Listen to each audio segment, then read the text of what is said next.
And then find out about your vendor company specifically and how they apply with codes, standards, everybody else in the individual industry, and see if they have sample project plans. See if they can help you figure out how it's going to be implemented.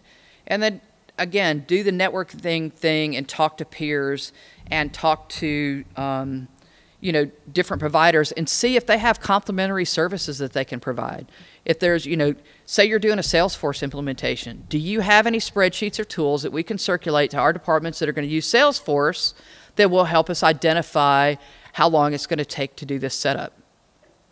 If they say no, then they haven't done a Salesforce setup. Those tools should be available and you should know what they are. And then again, day 2, look at maintenance requirements. How much is it going to cost me to maintain this system? You want a total cost of ownership from the day you spec this system till the day you end of life that system. And that should be for everything, software, hardware, all of them. Ask them on an average how much other companies have spent in maintenance.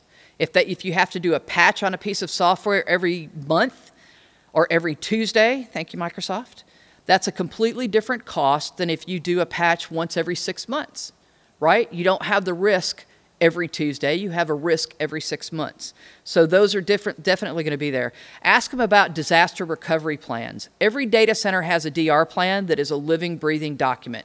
If you're implementing new technology, they should be able to give you, or at least help your team, determine what those DR requirements are going to be for that solution, because it's going to change that plan. It's going to change who you call. It's going to change stuff you have to have on site. You know, check all of that. I was talking to a guy yesterday who, also a Goetz, by the way, no relation, and he said that he was sitting down with a company and talked about how many generators they had and how many gallons of fuel, and fuel is only good for about 30 days. And then they realized that half of the generators were redundant anyway, so they didn't even require that amount of fuel. So they bought $5 million worth of fuel when $2 million worth of fuel was all they absolutely needed.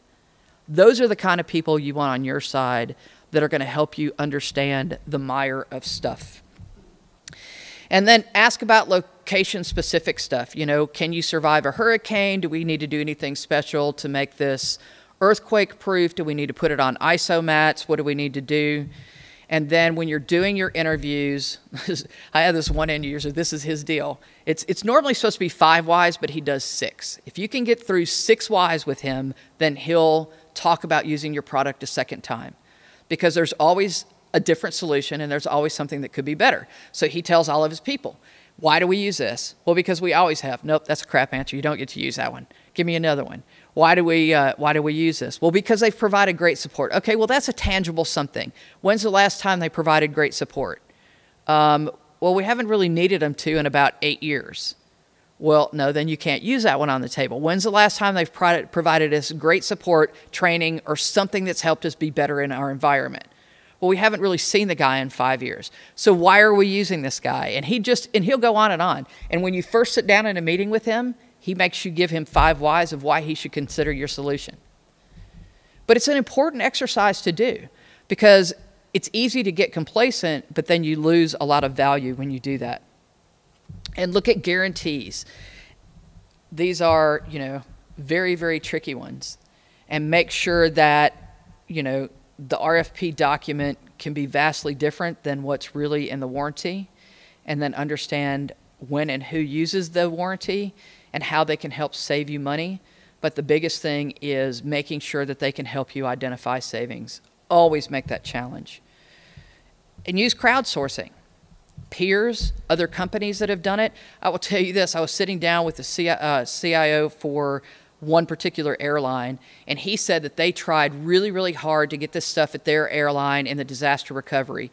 And as soon as the problem happened with Delta, the CEO called him in the office and said, how much money do you need? It's yours right now. Like all of a sudden it opened up all these doors and windows.